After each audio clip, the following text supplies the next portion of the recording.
Hi everyone, I hope you're well. It is a horrible day in London.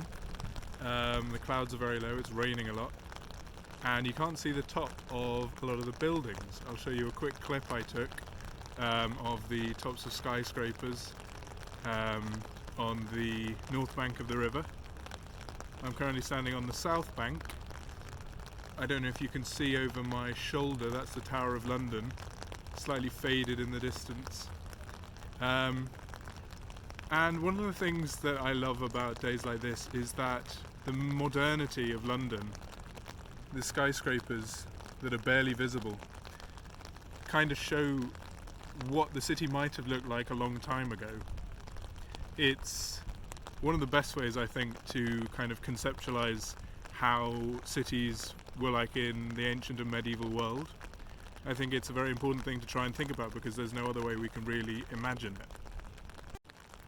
On that point, however, I think another really interesting way to try and get to know the cities of the past, the world of the past, without poring over books and illuminated manuscripts is media, is films and video games, and how they can show us more about the world as it was rather than the world as it is today. Obviously, there are problems with a lot of those kind of media forms. There are lots of anachronisms in films that people have pointed out. There are historical inaccuracies with dates and names and who knew who and who was where when, things like that. And for the most part, I think they are important. It's important to recognize when we get things wrong and how we can improve things for future projects. But for video games, for instance, does it really matter? Is it important if a city doesn't look exactly like it was, or if you get a date wrong? Is it more that the media of a video game allows people to delve into the history of our world and find out if they're interested in it or not? I think it's a really important thing to think about, to talk about, and that's what this video is going to be about. But I think I'm going to go somewhere less cold and less wet, so I will see you soon back in my room rather than standing right by the Thames when it's pouring with rain. Great, well, now that I'm inside and away from the rain, let's get on with the video. So a lot of video games have historical settings nowadays. Take things like Call of Duty, Sniper Elite, Assassin's Creed, for example. They're all very well-known gaming franchises that are extremely successful. There are some lesser well-known games as well that also take place in the past. One I've played is called Kingdom Come Deliverance, which I'll talk about later. Now, as with every form of media, the historical settings to these games are pulled off with varying levels of success. The point of this video is to ask, does it matter if video games aren't completely accurate? Does it make a difference? Does it matter at all, really? When I was at university, I worked for the School of History on open days and interview days, talking to students who had applied to study history, and a lot of the time I would ask them, why they wanted to study history or what first got them interested in history. And overwhelmingly, the response was usually something to do with historical fiction, whether it was, the Hilary Mantel books, Wolf Hall, the C.J. Sansom series, period dramas, anything like that.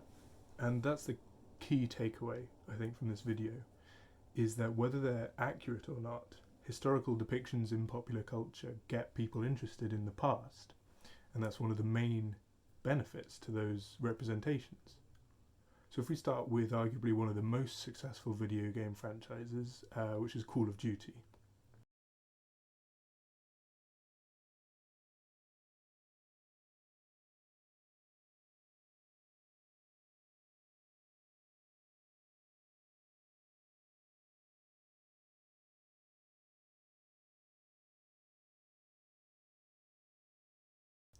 So there are 24 Call of Duty games in total, with settings varying from World War II, the Cold War, modern day and the future. I'm not the first person, I definitely won't be the last, to look at the historical accuracy of Call of Duty. but hopefully my examination will be a bit more interesting, hopefully a bit more useful for you.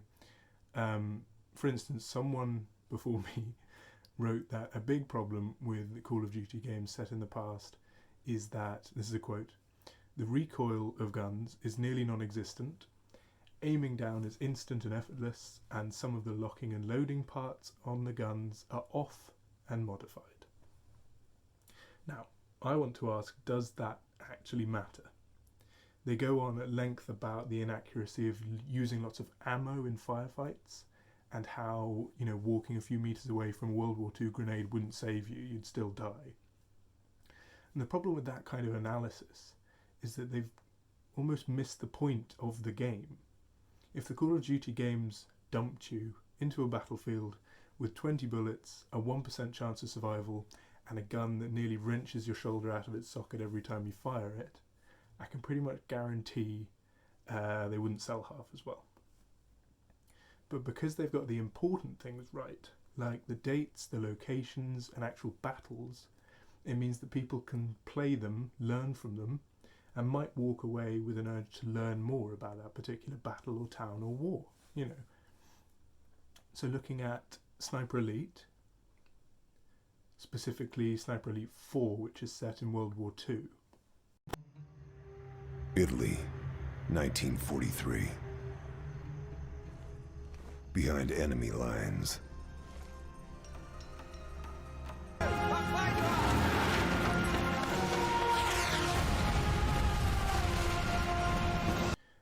One historian wrote that, as a simulation, the game does not recreate reality in terms of what snipers did during actual World War II battles.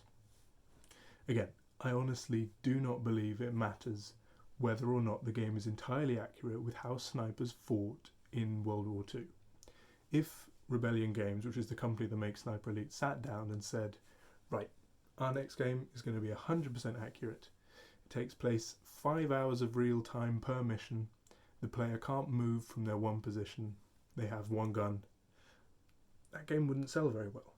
But the fact that they've set a game in World War II with beautiful locations means that some of the people who play it will come away and want to learn more about the reality of the game's setting, about the reality of those locations and the battles. So the Assassin's Creed series of games is also wildly popular.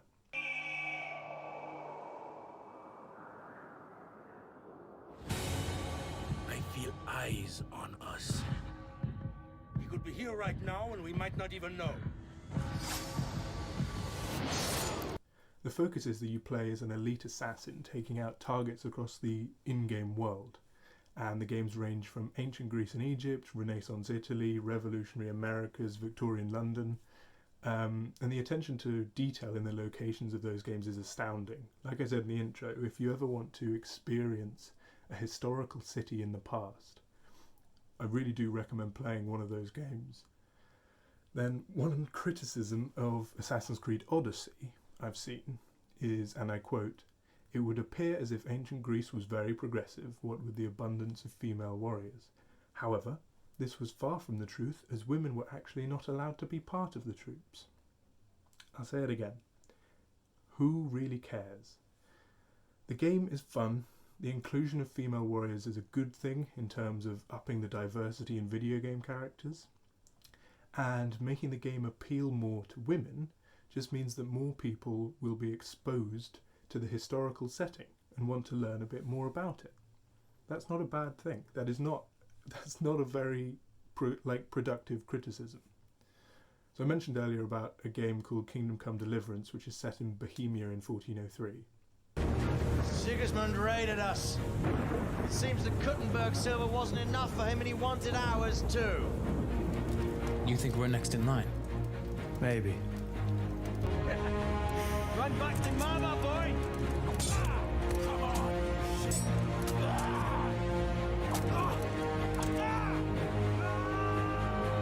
This game faced the complete opposite problem when it came out, and that's that people were complaining it was too accurate. They complained about the lack of magical elements to the game, like you might see in Skyrim, that kind of RPG, and the lack of people of colour represented in the game. Now, specifically that, do you see the kind of contradiction of the wide-ranging criticisms? People in Assassin's Creed complained about the manufactured diversity in ancient Greece, and within this game they're complaining about the realistic diversity in medieval Bohemia. Game companies really can't win when it comes to things like that. There will always be someone pointing out a problem.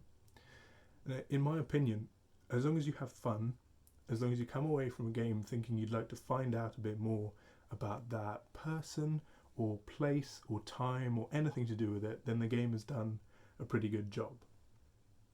No video game can ever be 100% historically accurate unless you set it with one character in one room in one specific year in the past, probably no windows looking outside, nothing at all. But even then, people would criticise it for something. It's up to you. If you're an expert on the D-Day landings and historical inaccuracies annoy you, don't play Call of Duty. If you know everything there is to know about Renaissance Florence and you want like an entirely true-to-life representation, don't play Assassin's Creed. It's as simple as that. But if you like games, if you want to experience even a fraction of what life might have been like in the past, then give them a go. See what you think. If you hate them, no big loss, that's absolutely fine. If you enjoy it and want to learn more, well then that game's done something well, I think. Thank you all so much for watching. I hope you enjoyed this video. Please feel free to share it with anyone you know who likes video games or history, anything like that, and remember to subscribe. As always, the sources I've used are in the description below the video, so please do check them out if you want to see where I got my information from. Thanks for watching, and I'll see you all again soon.